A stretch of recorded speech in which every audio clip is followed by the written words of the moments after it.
My name is Eduardo Figueiredo. I'm Senior Vice President for Norsk Hydro for bauxite and alumina. I'm Head of Sustainability and Social Impact. Okay, Eduardo, it's really nice to see you. I've heard a lot about your work in Hydro, and somebody that works a lot with dialogue as well in the Norwegian context, international, it has a very deep motivational inspiration for me. So I have a question for you. What role does dialogue play in your work in general? It's a central role. The position I have as Head of Sustainability for bauxite and alumina in Hydro, operating in Brazil in the middle of the Amazon, puts dialogue as the centerpiece of our work. We have to have a clear, transparent, persistent dialogue with all the stakeholders, especially when we talk about the communities. It's a challenging socioeconomic setup, so this dialogue needs to be constant and very transparent and very engaging.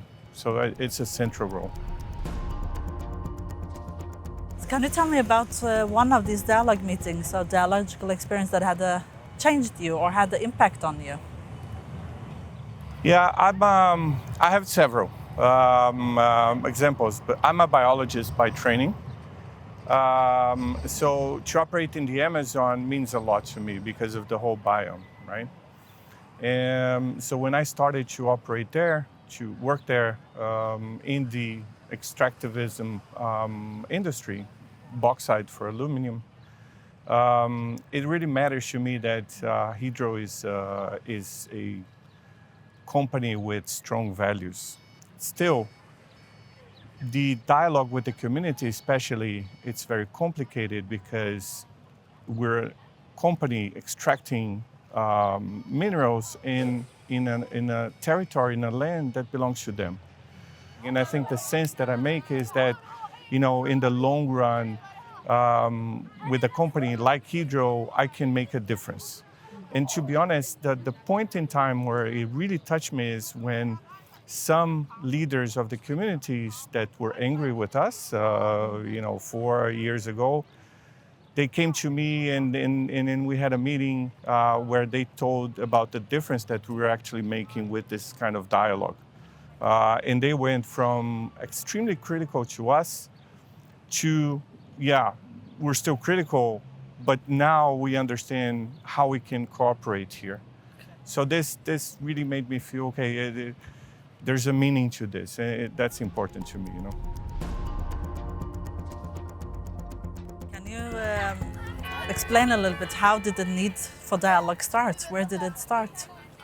Making aluminum is the easy part of the work because that's an industrial process. So you can do that, mining and then refinery. I don't really know how to do aluminum. I'm a biologist, right? So, but the hard part is to make it in the Amazon in a way that people respect you. And then you have to respect people to get their respect. So we felt that, the dialogue was central when we saw that the communities didn't really trust us at some point in time.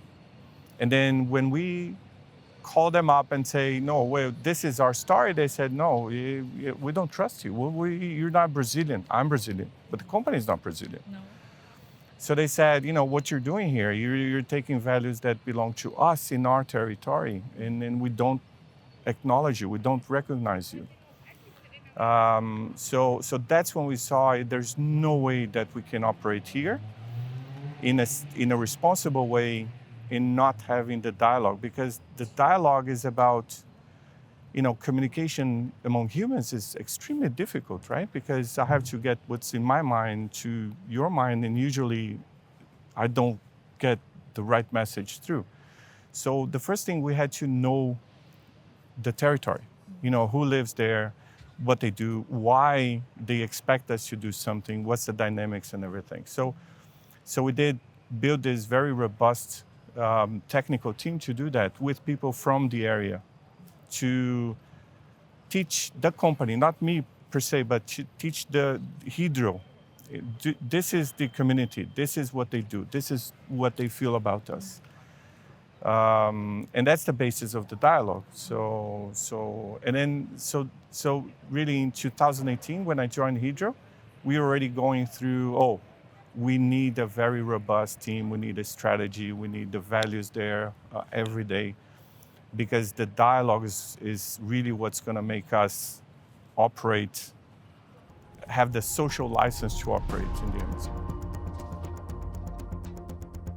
How did you make the dialogue continuous, and how did you make sure that everybody was invited that needed to be in the dialogue?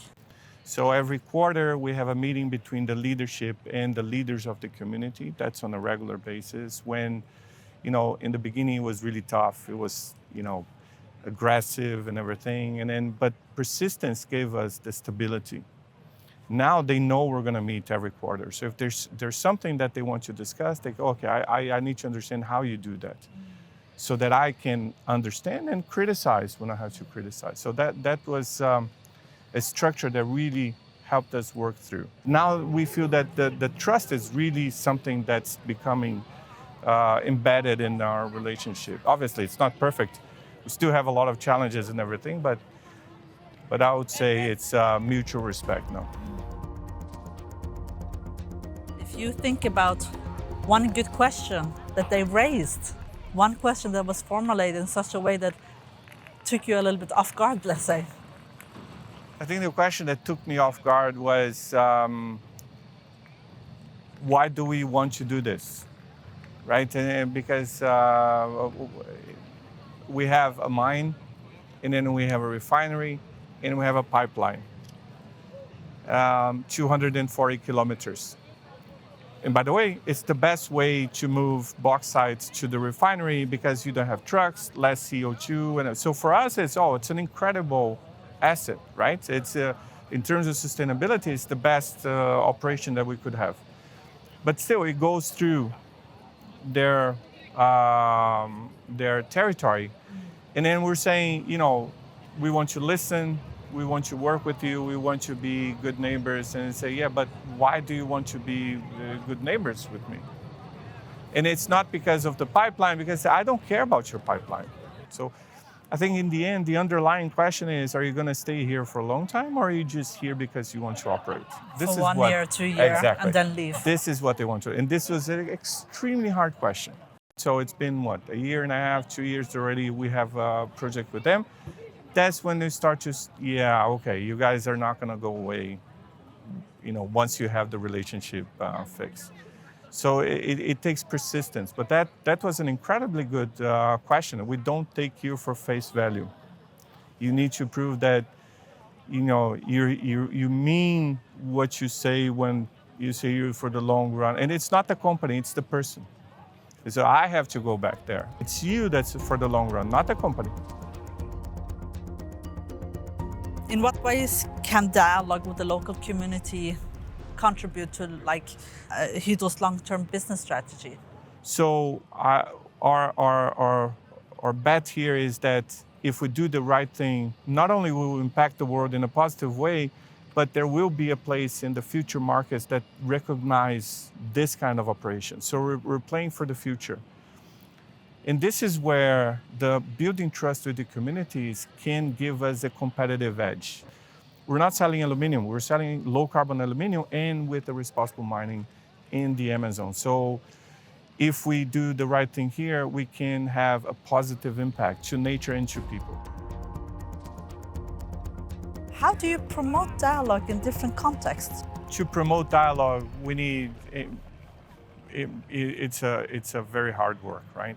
But we need also symbols to break through different cultures, right? We understand symbols differently, and if we can have some symbols representing an abstract concept like dialogue and mutual respect, I think this is a good mechanism to promote dialogue. And I think this bench is an incredibly good tool for that, because it's about bringing people sitting down together so that we're different cultures, and how do we understand the world in a way that, it brings respect between us. So I think it is a powerful tool to create this symbolism to strengthen dialogue. That's great. Thank you so much for having that as like a leading star in your work. Thank you so much. Yeah, it's our pleasure.